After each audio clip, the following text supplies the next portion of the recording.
Film dibuka saat seorang pria dengan pakaian dalam berjalan ke hutan, tampak disorientasi. Pada saat yang sama, kita mendengar panggilan polisi di mana seorang wanita melaporkan bahwa suaminya telah tersesat ke hutan dan hilang. Panggilan lain masuk, dan seseorang menjelaskan bahwa mereka terjebak di kamar mereka dan tidak dapat pergi. Panggilan ketiga datang dari seseorang yang mengatakan mereka melihat beberapa orang berdiri diam di depan pintu. Adegan kemudian bergeser ke ruang kelas di mana seorang guru bernama Pak Johnson bersiap untuk melakukan ujian SAT untuk sekelompok siswa. Kelompok itu termasuk gadis-gadis Lizzie, Ash, Rory, dan seorang pria bernama Jack. Johnson kemudian mengumpulkan semua ponsel dan menguncinya di kabinet untuk memastikan tidak ada yang menyontek. Segera setelah ujian dimulai, Jack melempar selembar kertas yang ditujukan untuk Lizzie, tetapi secara keliru mendarat di meja Ash. Ash mengambilnya dan menyadari bahwa Jack mengundang Lizzie untuk bermesraan setelahnya. Ketika Johnson menyadari gangguan itu, dia mendesak para siswa untuk fokus pada kertas mereka. Tak lama setelah itu, ponsel yang terkunci di kabinet mulai berdering terus-menerus, menyebabkan gangguan di ruang ujian. Johnson juga menerima panggilan, dan ketika dia menjawabnya, dia terlihat tertekan oleh apa yang dia dengar. Dia kemudian meminta Rory untuk mengawasi siswa lain sebelum tiba-tiba keluar dari ruangan. Beberapa waktu berlalu, tetapi guru itu masih belum kembali. Ponsel di kabinet juga terus berdering, yang membuat siswa khawatir. Ketika Jack tidak tahan lagi, dia bangun dan mencoba membuka kabinet. Sementara Rory memintanya untuk berhenti. Pada saat ini, semua orang mendengar pengumuman melalui speaker, menginstruksikan anak-anak untuk mengunci diri di ruang kelas dan tidak pergi kemanapun. Penyiar tampak gugup dan gemetar, membuat semua orang menjadi panik. Para siswa kemudian menyalakan radio untuk mencari tahu apa yang terjadi di luar. Mereka mendengar beberapa laporan berita yang meresahkan, mengungkapkan bahwa sesuatu telah mendarat di bumi dan militer mencoba mencari tahu. Beberapa saat kemudian, mereka mendengar suara tembakan dari luar, dan tiba-tiba seekor burung mati menabrak jendela kelas. Ketakutan, kelompok itu membobol kabinet dan akhirnya mengambil ponsel mereka. Mereka kemudian melihat banyak panggilan tak terjawab dan teks dari keluarga mereka. Selama waktu ini, Ash mulai mengalami halusinasi aneh dan meninggalkan ruang kelas, diikuti oleh teman-temannya. Mereka terkejut menemukan lorong kosong, tanpa guru atau siswa yang terlihat. Kelompok itu kemudian menemukan pintu aneh yang memblokir seluruh lorong.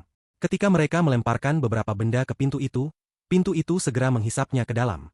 Semua orang ketakutan oleh ini, tetapi Ash menjadi penasaran dan menyarankan mereka harus mencobanya untuk melihat kemana arahnya. Kata-katanya membuat yang lain ketakutan dan mereka segera pergi dari sana. Meskipun demikian, Ash terus menatap pintu misterius itu dan menjadi terpesona. Dia hendak masuk ketika Lizzie tiba-tiba muncul dan menariknya pergi. Namun, Ash salah menafsirkan niatnya dan mulai mencium Lizzie, yang diperhatikan oleh Jack. Jack menjadi marah padanya karena menyentuh pacarnya, menyebabkan pertengkaran sengit di antara mereka. Selama konfrontasi, Ash secara tidak sengaja mendorong Jack ke pintu, menghisapnya masuk bersama Rory, yang berada di dekatnya. Ini membuatnya merasa bersalah sehingga dia akhirnya memasuki portal itu sendiri, hanya menyisakan Lizzie di lorong. Selanjutnya, kita melihat beberapa sudut kota, yang kini benar-benar sepi setelah jutaan orang hilang. Seorang reporter berita mengungkapkan bahwa, sementara banyak orang telah menghilang, beberapa secara ajaib berhasil kembali dari pintu. Para ilmuwan mencoba mencari tahu apa yang terjadi, jadi mereka telah mengembangkan Project Knockers. Ternyata mereka sengaja mengirim relawan ke pintu misterius, yang akan melaporkan kembali pengalaman mereka ketika mereka kembali.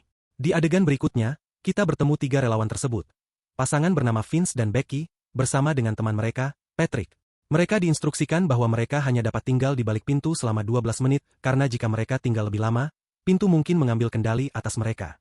Trio itu segera tiba di sebuah rumah mengenakan pakaian antariksa, di mana mereka bertemu pintu misterius. Saat mereka mendekat, masing-masing dari mereka mendengar suara-suara aneh dan mengganggu datang dari dalam. Begitu masuk, mereka menemukan diri mereka di rumah besar dengan 3 pintu yang tersusun dalam pola bola. Becky menyarankan mereka berpisah untuk menjelajahi ruangan yang berbeda dan mengumpulkan informasi sebanyak mungkin. Kemudian, kita melihat Patrick menjelajahi tempat aneh itu dan melaporkan temuannya kepada atasannya. Dia segera mendengar suara tangisan seseorang di kejauhan dan mengikutinya. Tak lama setelah itu, dia mencapai ruangan di mana dia melihat seorang wanita berbaring di tempat tidur, dikelilingi oleh banyak bunga. Patrick mengabarkan atasannya tentang penemuan itu dan menanyakan nama wanita itu.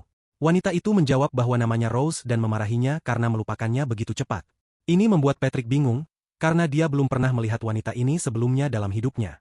Sementara itu, Becky menemukan dirinya di dapur putih dengan semua peralatan diatur dalam posisi aneh.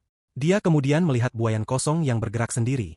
Dia menghentikannya, dan beberapa saat kemudian, melihat bayangan seseorang terpantul di pintu. Sementara itu, Vince memasuki pintu ketiga dan memberitahu timnya bahwa ruangan itu dilengkapi perabotan yang elegan. Dia melihat jam di dinding dengan waktu pukul 3, serta patung.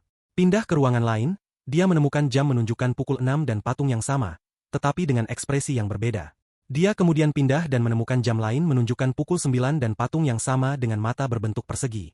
Kembali ke Patrick, dia mencoba berkomunikasi dengan wanita aneh itu, tetapi wanita itu tiba-tiba mengalami kejang dan memohon bantuannya. Patrick bergegas membantunya, tetapi wanita itu segera mulai tertawa, mengungkapkan bahwa itu semua hanya akting. Dia kemudian memohon padanya untuk tidak meninggalkannya lagi, dan meskipun bingung, Patrick dengan enggan setuju. Dengan hanya 5 menit tersisa, helm Patrick tiba-tiba mulai dipenuhi bunga, sementara wanita itu menonton dengan geli. Saat kelopak bunga membanjirinya, Patrick berjuang untuk bernapas dan akhirnya meninggal. Sementara itu, Becky mengalami halusinasi di mana dia bersama pacarnya Vince dan sedang hamil. Visi ini membuatnya sangat emosional karena ternyata dia telah kehilangan anaknya di dunia nyata. Vince ilusi mencoba meyakinkannya bahwa ini adalah kenyataan sejatinya, tetapi Becky menolak untuk mempercayainya dan menembaknya dengan pistol Phaser. Di tempat lain, Vince mencoba melarikan diri ketika dia tersandung ke ruangan lain di mana dia bertemu dua versi lain dari dirinya sendiri. Ketiganya kemudian terlibat dalam pertengkaran tentang mana di antara mereka yang merupakan Vince yang asli. Dalam twist yang menyeramkan, kedua versi palsu itu entah bagaimana mengubah pakaian antariksa Vince, membuatnya tidak dapat dibedakan dari mereka. Tak lama setelah itu, Becky tiba di ruangan yang sama dan bingung melihat banyak Vince. Masing-masing mencoba meyakinkannya bahwa dia adalah Vince yang asli. Becky yang kesal dengan cepat menembak salah satu dari mereka, memperhatikan dia mengenakan pakaian musim dingin di tengah musim panas. Namun, dia masih tidak yakin tentang dua yang lain, jadi dia menanyai mereka tentang kehidupan dan hubungan mereka. Dia akhirnya berhasil mengidentifikasi Vince yang asli, tetapi kemudian sesuatu mengambil kendali atas dirinya, dan dia akhirnya menembaknya. Ini membuatnya sangat bersalah dan dia memutuskan untuk bunuh diri juga. Di adegan berikutnya, kita bertemu seorang ilmuwan bernama Jamal Atkins, yang sedang mendengarkan radio di pagi hari. Laporan berita menyatakan bahwa separuh populasi dunia telah hilang karena pintu. Kita juga belajar bahwa proyek Knockers telah gagal total, dengan hampir semua relawan tidak kembali. Akibatnya, publik disarankan untuk segera memanggil polisi dan melaporkan setiap penampakan pintu. Setelah ini, Jamal mematikan radio dan menuju ke hutan terdekat. Dia segera tiba di salah satu pintu misterius dan memasang peralatannya untuk menjalin komunikasi dengannya. Setelah beberapa kali percobaan, pintu itu akhirnya menjawab, yang mengejutkan pria itu. Pintu itu tampaknya tahu segalanya tentang ilmuwan itu, termasuk nama dan nomor jaminan sosialnya. Jamal kemudian mulai mengajukan berbagai pertanyaan kepada pintu, dan pintu itu merespons dengan ramah, bahkan memanggilnya, sobat. Penasaran, Jamal bertanya dari mana pintu itu berasal dan apa yang diinginkannya. Pintu itu mengungkapkan bahwa ia datang dari peradaban maju dan ada di sini, untuk mengamati umat manusia dan mengarsipkan keberadaannya. Beberapa saat kemudian, Jamal mengundang teman ilmuannya Katie ke rumahnya, dan Katie tiba bersama pacar mudanya, Leo. Jamal skeptis terhadap Leo, tetapi dia akhirnya memilih untuk mempercayai penilaian Katie. Dia memberitahu mereka bahwa dia telah menemukan pintu di hutan. Keduanya terkejut mendengar ini, dan Leo menyarankan mereka harus melaporkannya. Tetapi Jamal mengklarifikasi bahwa tidak semua pintu itu buruk.